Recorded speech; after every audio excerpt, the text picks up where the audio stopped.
Judul pada pagi hari ini adalah depresi Natal dengan tanda tanya, karena saya yakin banyak yang bertanya-tanya ya, kenapa Natal justru kok bisa menimbulkan depresi? Apa ya?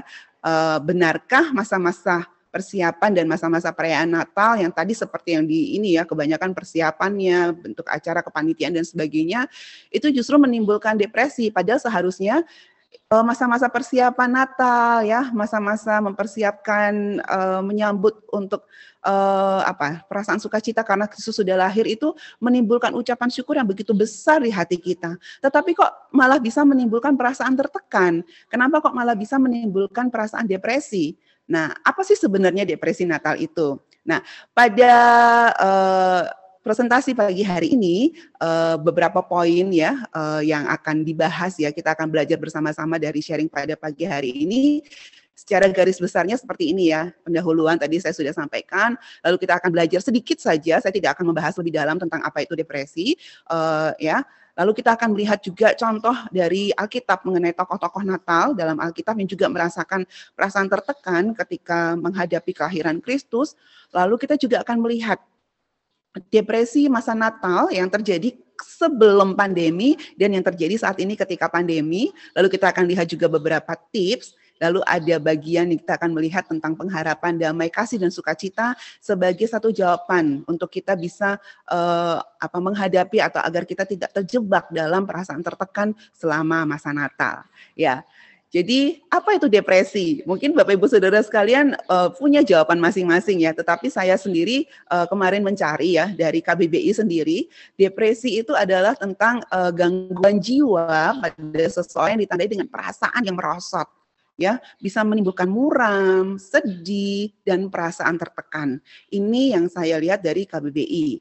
Lalu saya juga belajar dari salah satu artikel dan di situ melihat ada satu penggambaran yang digambarkan oleh Hugh Patton ya, bahwa perasaan depresi atau depresi itu seolah-olah seperti kabut yang mengelilingi kita ya, sehingga itu membatasi kemampuan kita untuk melihat apa yang benar-benar kita rasakan. Ketika depresi, kita tidak bisa mengetahui ya, apa sih sebenarnya membuat saya tuh tertekan, atau kita tidak bisa mendefinisikannya, kita tidak bisa mengungkapkannya, sehingga itu berkecamuk di dalam hati kita, pikiran kita, dan membuat itu seperti benang ruwet, seperti yang digambar ini ya, seperti benang ruwet ya. Apa sih sebenarnya yang ingin saya sampaikan, apa sih yang sebenarnya yang ingin saya lihat dari keadaan saya yang saat ini merosot, sedih, muram, dan tertekan ya. Dan ketika kita sedang merasakan depresi, ketika kita sedang tidak dapat melihat apapun, membatasi kemampuan kita untuk melakukan apapun, pastinya ya kita tahu ada sesuatu yang perlu kita lakukan, tetapi kita takut melakukannya. Takut salah, atau kita sudah merasa tidak percaya diri untuk melakukannya, dan sebagainya. Jadi memang saya juga pernah belajar dari seorang membicara bahwa depresi itu adalah salah satu tandanya adalah kita kehilangan kemampuan untuk melakukan sesuatu karena kita cenderung menarik diri kita, cenderung untuk menyendiri ya dan mengasihani diri kita sendiri. Nah, lalu bagaimana dengan Natal ya?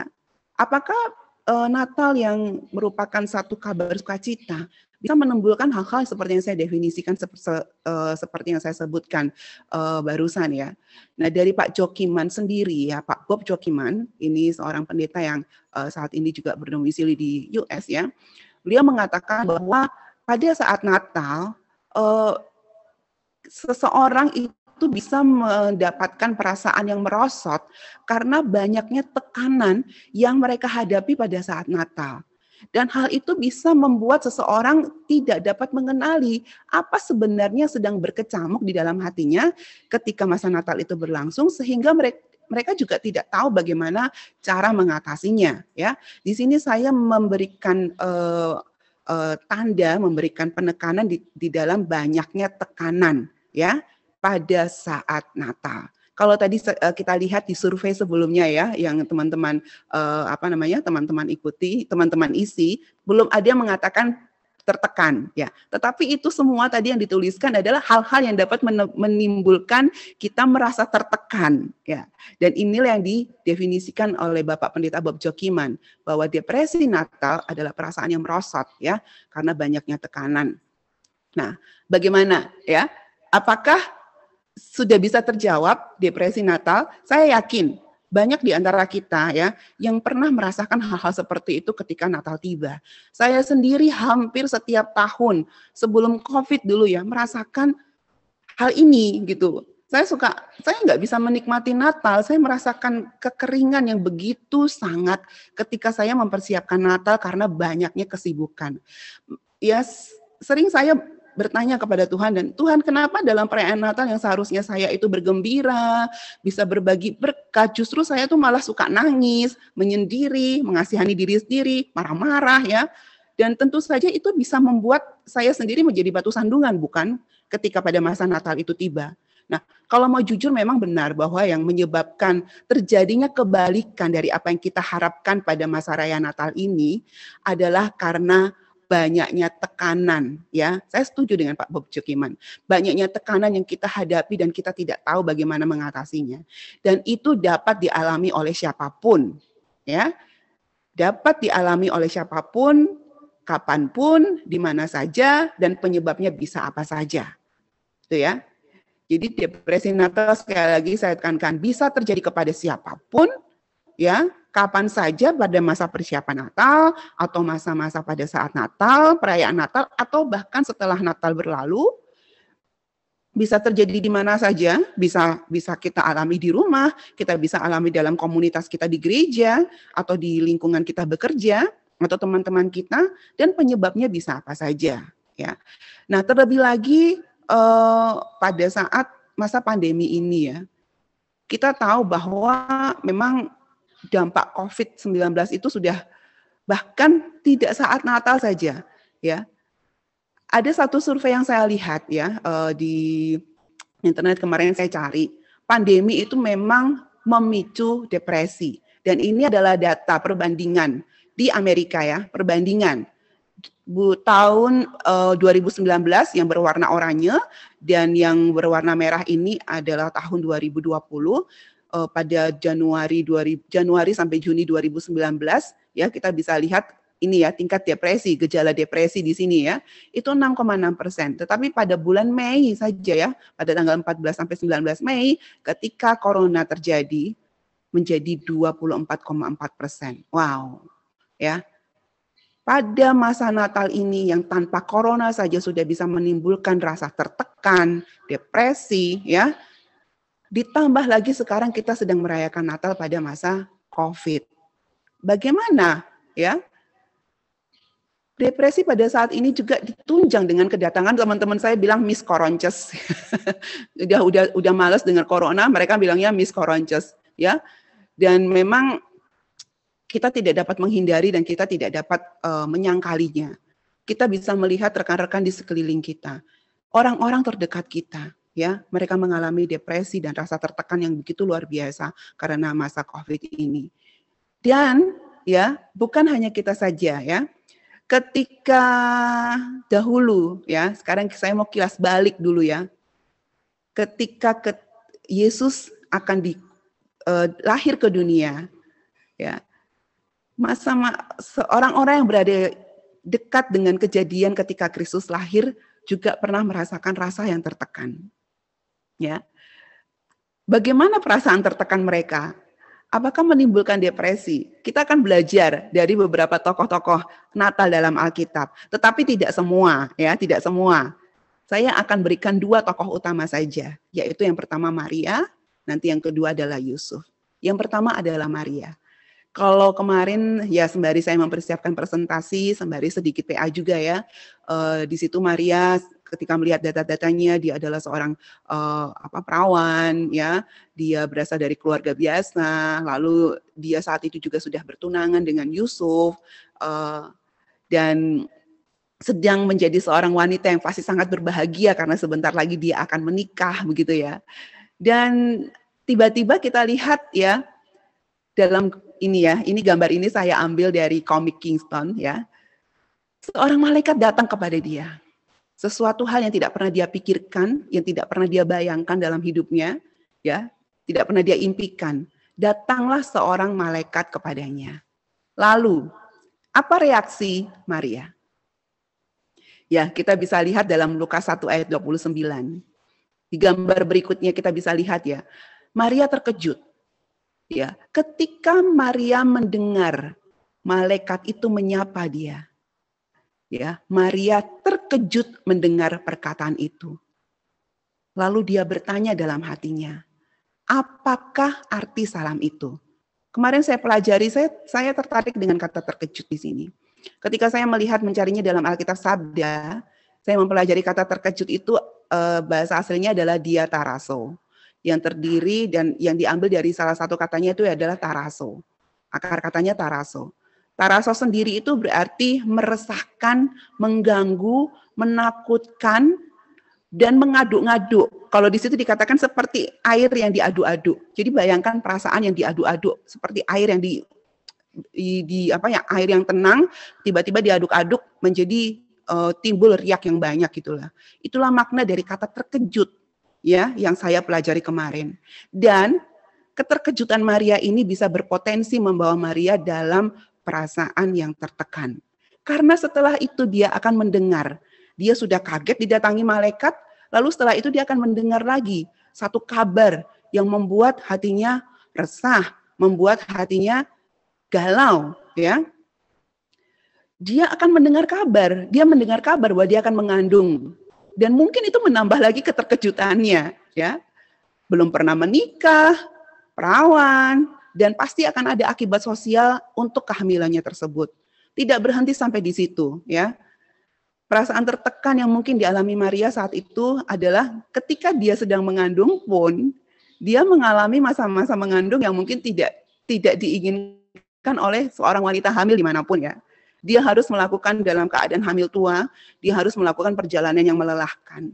Dan ketika dia melahirkan, apakah dia melahirkan di tempat yang seharusnya? Dia melahirkan dalam sebuah kandang domba. Dan setelah anaknya lahir pun, ya, dia harus mengalami perasaan tertekan yang begitu luar biasa. Karena apa? Anaknya terancam untuk dibunuh. Sehingga dia harus melarikan diri ke Mesir.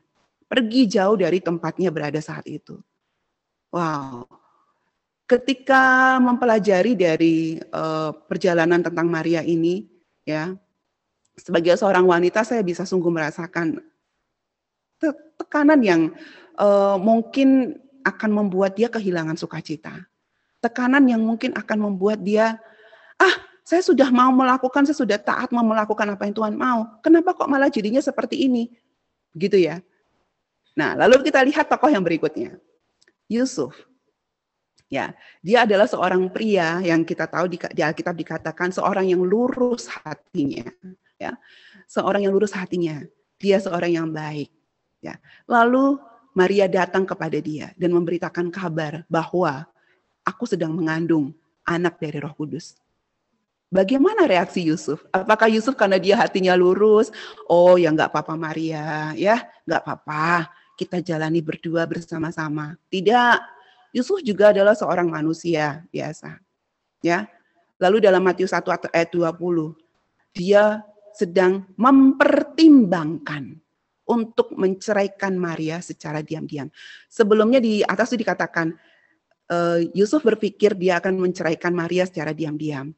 Ketika dia sedang mempertimbangkan hal itu, saya juga sangat tertarik dengan kata mempertimbangkan. Dan saya baru lihat, saya baru tahu ya, kata mempertimbangkan itu kata dasarnya dari kata tumos.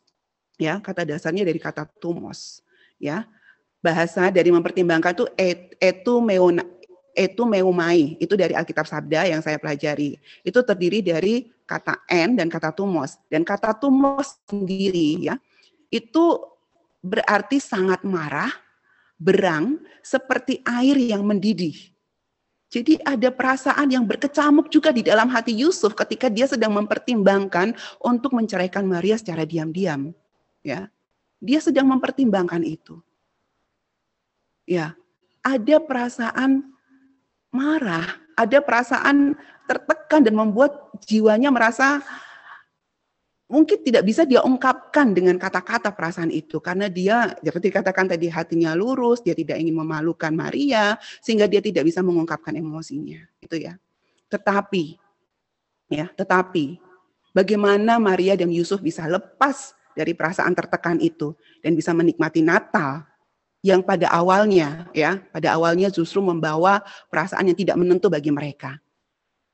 Kita bisa belajar dari Maria dan Yusuf, dan saya juga belajar luar biasa dari Maria dan Yusuf. Ya, mereka bisa lepas dari itu dalam Matius 1 ayat 20 sampai 23. Di situ dikatakan, Yusuf ketika bermimpi, malaikat Tuhan datang kepada dia. Ya, dan juga Yusuf mendengarkan apa yang dikatakan oleh malaikat Tuhan itu kepadanya. Itu memang Yusuf sedang tidur dan bermimpi, ya. Di situ dikatakan dalam mimpi malaikat Tuhan datang kepadanya, membawa kabar sukacita itu. Tetapi ketika Yusuf bangun, Yusuf langsung taat kepada firman-Nya. Dia segera melakukan apa yang diperintahkan oleh malaikat Tuhan yang datang dalam mimpinya.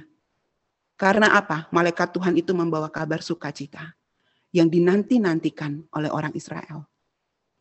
Ya, lalu juga kita lihat bagaimana reaksi Maria. Dia terkejut ketika malaikat datang kepada dia. Tetapi ketika malaikat sedang menyampaikan firman Tuhan yang disampaikan, sabda Tuhan yang disampaikan kepada Maria, Maria mendengarkannya. Dan Maria memutuskan untuk taat akan apa yang Tuhan izinkan terjadi kepada dia. Karena apa? Ada kabar sukacita di situ. Sehingga itulah yang akan menuntun dia menyatakan bahwa terjadilah padaku seperti yang engkau ingini, karena aku adalah hamba Tuhan.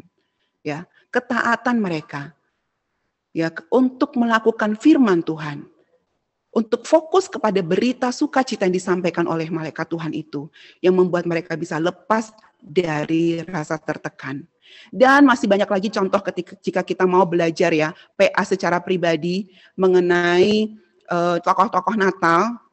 Ada Elizabeth, ada Zakaria, ada Simeon, ada Hana Kita bisa menemukan tekanan-tekanan yang mereka alami pada masa-masa persiapan atau pada masa-masa ketika Kristus lahir, ketika Yesus sudah lahir. Dan kita juga dapat belajar dari firman Tuhan. Firman Tuhan dengan jelas memberikan panduannya. Bagaimana mereka bisa lepas dari rasa tertekan itu. Ya, ketika Bapak Ibu Saudara sekalian melakukan PA sendiri, mungkin akan mengalami, akan mendapatkan hal yang lebih dalam lagi. Hal yang lebih indah lagi dari apa yang saya paparkan saat ini. Nah, lalu bagaimana dengan kita saat ini? Apakah Natalnya yang membuat kita depresi? Apakah kabar tentang Kristus itu yang membuat kita depresi? Harusnya enggak Dan saya yakin dan percaya tidak. Karena Natal sendiri itu adalah kabar sukacita. Dan tidak ada yang salah dengan Natalnya. Tapi mengapa kok bisa orang mengalami perasaan tertekan pada saat Natal? Kembali lagi kalau kita mau jujur dalam hati kita. Karena kita membiarkan banyaknya tekanan itu menguasai hati kita. Dan kita tidak tahu bagaimana cara mengatasinya. Tadi teman-teman, Bapak Ibu Saudara sekalian di depan sudah menuliskan sudah menuliskan apa saja yang bisa membuat kita merasa tertekan pada saat Natal. Nah sekarang saya akan paparkan apa yang saya dapatkan. Karena tadi saya belum nulis saya akan paparkan tidak 3 tetapi 4 hal yang saya dapatkan hal-hal atau penyebab-penyebab seorang mengalami depresi pada saat Natal. Dan sekarang saya mau fokus dulu kepada yang sebelum COVID. Nanti yang bagian kedua adalah pada saat COVID ini. Kita tahu sebagai orang percaya, khususnya mereka yang sudah berkeluarga biasanya mereka yang sudah berkeluarga, dan sekaligus mereka juga adalah aktivis gereja, bahkan hamba Tuhan, Natal itu selalu menuntut komitmen dan dedikasi ekstra. Dan itu menyebabkan bertambahnya pressure, menambahnya tekanan dalam hidup ini. Natal yang seharusnya meringankan hati, Natal yang seharusnya membuang semua beban-beban karena Kristus sudah lahir, justru sebaliknya malah menimbulkan beban karena tuntutan-tuntutan yang harus dipenuhi dalam keadaan dan waktu yang terbatas. Dan hal-hal tersebut dapat menyebabkan depresi. Karena pertama, kita bisa mengalami kelelahan fisik. Mungkin tadi sini sudah ada yang bilang latihan-latihan di gereja, menjadi panitia Natal, harus mikir keras cari bentuk acara tuh yang menarik seperti apa, harus cari mikir keras door prize yang harus kita siapkan supaya jemaat tertarik datang untuk merayakan Natal di gereja itu apa. Lalu kita harus kunjungan ke jemaat, kita harus berbelanja, beli hadiah Natal kita harus melakukan A, B, C, D, F, G supaya perayaan Natal ini meriah. Dan akhirnya kita tidak sadar, tubuh kita menjadi letih karena terlalu dipaksakan dan kurang istirahat. Nah, keletihan yang berlebihan itu dapat mempengaruhi emosi kita, dapat mempengaruhi daya pikir kita. Karena tanpa sadar bisa saja keletihan fisik itu ya membuat kita tuh tidak bisa mengontrol emosi. Ketika kita berkomunikasi dengan pasangan, kita nggak bisa kontrol kata-kata kita. Sehingga menyebabkan pasangan kita terganggu, atau menyebabkan rekan-rekan panitia yang lain juga terganggu, menyebabkan mungkin perasaan anak kita juga tersinggung, sehingga banyak relasi yang menjadi terganggu karena kesibukan Natal. Natal yang seharusnya membawa damai, justru mengakibatkan keresahan dan ketidakdamaian dalam hubungan kita dengan orang lain, hubungan kita dengan keluarga kita. Bahkan mungkin membuat hubungan kita dengan Tuhan menjadi terhambat. Karena ketika kita sudah capek, kita tahu kita harusnya ketika kita letih, lemah, lesu, ya, ketika kita merasakan beban yang berat, kita harusnya datang kepada Tuhan. Tetapi saking kita sudah sangat letih, ya, kita melihat bantal langsung pengennya tidur, ya. Kita melihat ada waktu sedikit saja untuk kita bisa menselonjorkan kaki. Itu yang kita lakukan. Tanpa kita ingat pertama kali yang harus kita lakukan adalah apa? Minta hikmat, minta Tuhan tolong kita. Itu yang pertama. Lalu yang kedua, ini juga ya pada masa Natal ya ada tekanan-tekanan dalam hal bidang finansial maupun keuangan. Kita semua tahu ya pada masa raya Natal atau memasuki tahun baru pengeluaran kita tuh meningkat lebih daripada biasanya. Untuk apa? Kita beli berbagai keperluan Natal dan tahun baru. Anak-anak nih butuh pakaian baru. Ini anak-anak perlu hadiah nih, ya. Waduh, ini di gereja nih ya, banyak persembahan-persembahan khusus nih. Iuran inilah, iuran itulah ya, untuk bakti sosial dan sebagainya, dan acara macam-macam. Sekalipun sebenarnya kita semua tahu bahwa secara rohani, Natal bukanlah untuk semuanya itu. Tetapi tradisi yang sudah kita lakukan selama ini tuh sulit sekali untuk dibuang begitu saja. Terutama kita orang Indonesia ya. Tradisi-tradisi yang sudah berjalan, Natal tuh biasanya kita kumpul-kumpul, kita bagi kado, roll kado, ya, kita bawa makanan istimewa, ya, anak-anak harus punya pakaian baru, itu tuh sulit sekali untuk dibuang begitu saja. Meskipun sederhana, kita bilang ini sederhana kok perayaannya ya, tapi tetap aja kan butuh pengeluaran ekstra.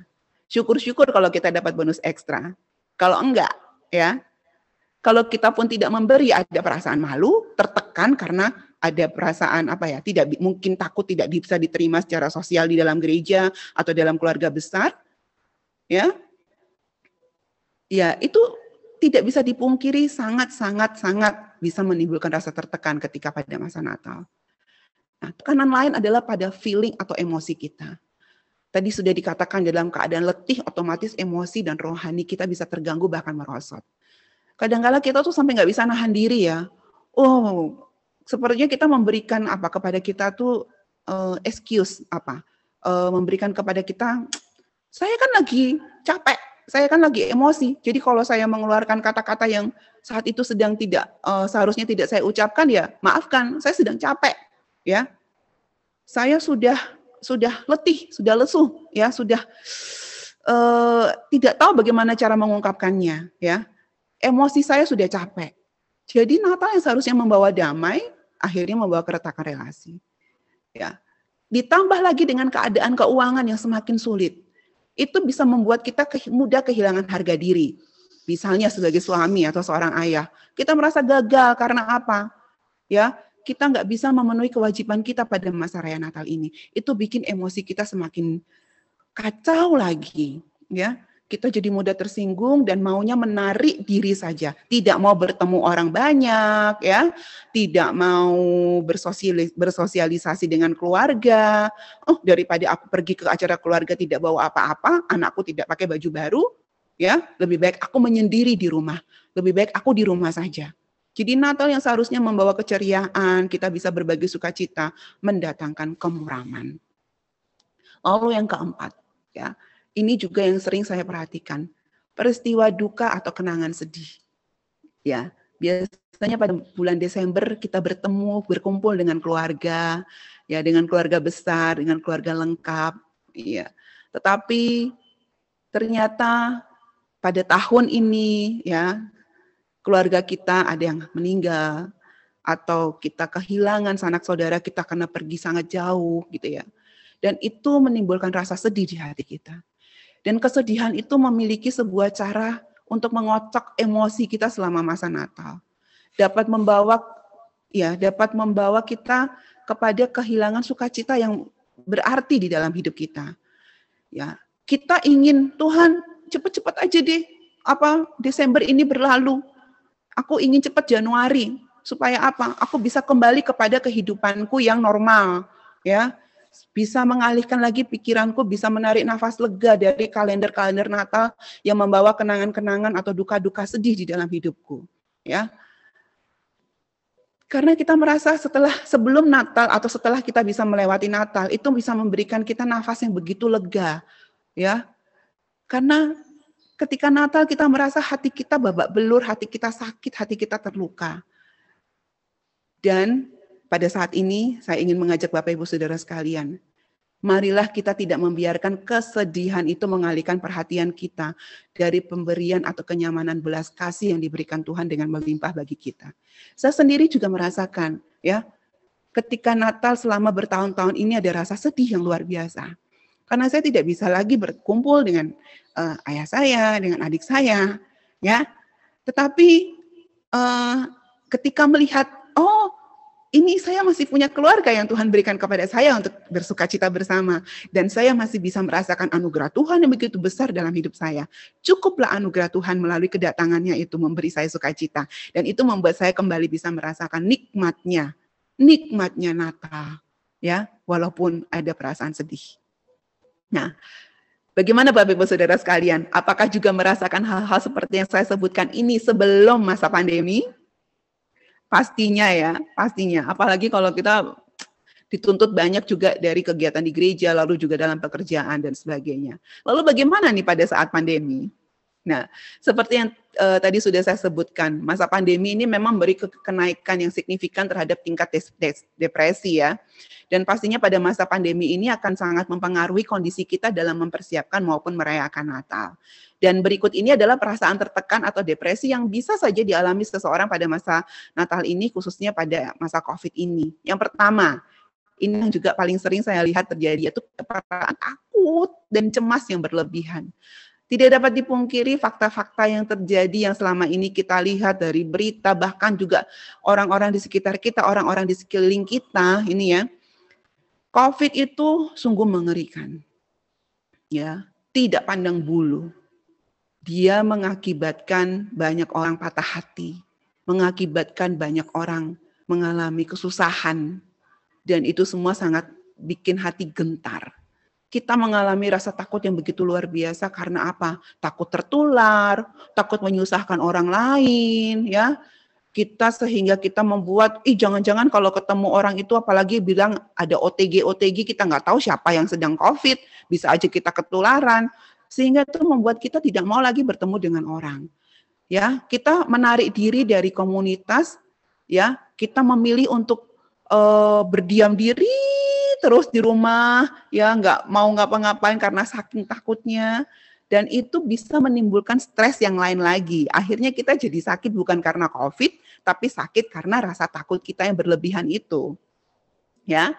Jadi memang perasaan cemas, takut yang berlebihan ini bisa menjadi salah satu hal yang membuat kita tertekan pada masa Natal ini. Apalagi kalau misalnya gereja bilang kita zona di sekitar kita ini cuma zona oranye, bahkan zona hijau. Jadi kita bisa bertatap muka ya ketika Natal. Wah, ini biasanya orang-orang yang punya rasa takut berlebih akan memberikan reaksi yang luar biasa, ya, mengatakan A, B, C, D, F dan G, ya, itu gitu, ya.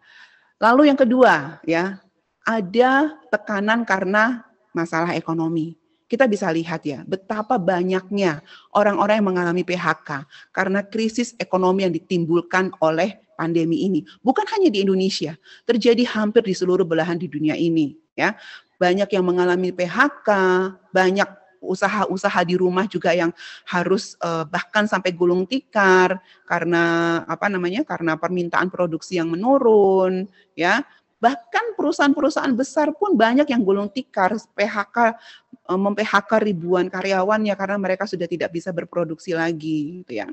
Ketika pada masa Natal sebelum COVID saja masalah keuangan, masalah ekonomi ini sudah bisa menimbulkan tekanan yang begitu besar ketika Natal, apalagi pada masa COVID ini, ya. Kita merasa ketika kita di PHK, ya, kita jadi punya tingkat sosial yang rendah di mata keluarga kita. Perasaan itu bisa terjadi pada masa Natal ini. Ketika kita melihat orang berkumpul yang masih bisa menikmati Natal, ya, kita merasa kita menjadi orang yang paling malang di dunia ini karena keadaan-keadaan, masalah-masalah ekonomi yang kita hadapi pada masa COVID ini. Ya. Lalu masalah berikutnya yang bisa terjadi pada saat COVID, ya, saat Natal pada masa pandemi ini adalah merasa kesepian dan merasa tidak berguna. Kesepian kenapa? Kita tidak bisa bertemu dengan saudara-saudara kita karena PSBB, nggak boleh mudik, aturan pemerintah yang melarang kita tidak bertemu dengan, melarang kita untuk bepergian jauh atau membatasi gerakan kita, ya. Itu sebisa mungkin tidak perlulah mudik, ya. Itu kan sering dikumandangkan oleh pemerintah, ya. Itu kita juga merasa jauh dari keluarga. Dan karena banyak sekali gereja yang saat ini akhirnya memutuskan untuk melakukan Natal secara offline, ya.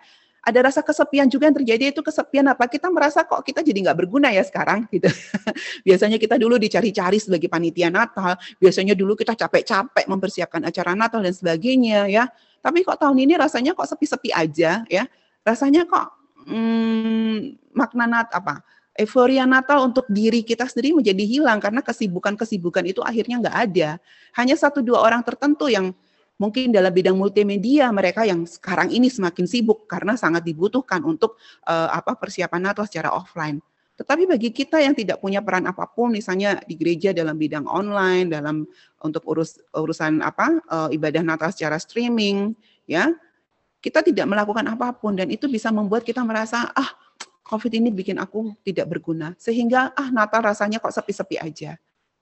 Ya, lalu juga perasaan yang terakhir yang ditemukan pada saat masa COVID ini, perasaan duka cita. Karena apa?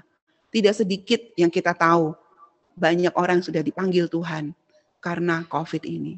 Kita kehilangan keluarga, kita kehilangan teman. Dan rasa sepi itu bukan hanya rasa sepi karena tidak ada orang di sisi kita. Rasa sepi itu terjadi karena apa? Kita tahu, ya, kita tidak bisa mendengar suaranya lagi. Ya, kita tidak bisa menikmati waktu-waktu bersama mereka lagi. Karena apa? Karena mereka sudah dipanggil Tuhan. Ya, kita tidak dapat memungkiri. Kita tidak dapat memungkiri, ya, tadi saya sudah katakan, depresi bisa terjadi kapan saja, kepada siapa saja, dan penyebabnya bisa apa saja, khususnya pada masa Natal ini. Tetapi bukan berarti kita tidak bisa lepas dari itu, ya. Ingat, bukan Natalnya yang bikin kita depresi, tetapi bagaimana sikap kita menghadapi, ya, semua tekanan-tekanan yang datang pada saat Natal ini. Oke, saya mau berbagi sedikit tips kepada rekan-rekan, ya, tentang bagaimana kita bisa lepas dari lepas dari rasa tertekan dan bisa menikmati Natal pada masa pandemi ini. Yang pertama, nah ini yang sangat penting dan ini yang membuat hati kita bisa kembali lagi, ya, bersemangat lagi, yaitu apa? Ketika kita sedang menarik diri, ya, usahakan untuk tetap kita ingat. Masa-masa kita menarik diri ini adalah masa-masa kita untuk retreat. Menikmati waktu untuk berdoa kepada Tuhan dan membaca Alkitab. Saya pernah dalam satu perayaan Natal, saya menjadi ketua Natal. Saya merasa udah nggak sanggup lagi, ya. Akhirnya apa? Tuhan memaksa saya untuk berlutut. Tuhan menekukkan lutut saya, mengingatkan saya bahwa, Evi, kamu harus berdoa. Ya, saya ingat, ya, ketika kesibukan itu semakin datang banyak kepada kita, justru kita harus semakin memperbanyak waktu doa kita kepada Tuhan. Kita harus semakin memperkuat hubungan kita dengan Tuhan. Agar apa? Agar kita tidak larut kepada rasa tertekan sehingga kita tidak masuk ke dalam jurang depresi. Jadi ingatlah, ya, untuk menikmati Natal. Pakai sebanyak mungkin waktu kita di tengah-tengah kesibukan kita. Apalagi pada masa COVID ini, wow, semakin banyak waktu di rumah, ya. Nikmati waktu untuk berdoa dan membaca firman Tuhan. Fokuslah kepada kabar sukacita yang disampaikan Tuhan melalui firman-Nya. Ya, sehingga apa? Kita bisa memutuskan untuk menyerahkan ya segala beban kita kepada Dia, sehingga bisa menikmati Natal ini dengan penuh sukacita. Nah, lalu yang kedua, tips yang kedua, kalau misalnya ya kita takut untuk bertemu dengan orang ya, bukan berarti kita tidak boleh ketemu orang sama sekali. Kita bisa bertemu dalam jumlah kecil, ya. Boleh bertemu dalam jumlah kecil, misalnya dengan 5 orang, ya. Dan pastikan itu dengan protokol kesehatan, ya. Pastikan teman-teman yang akan kita ajak bertemu mereka adalah sehat, ya.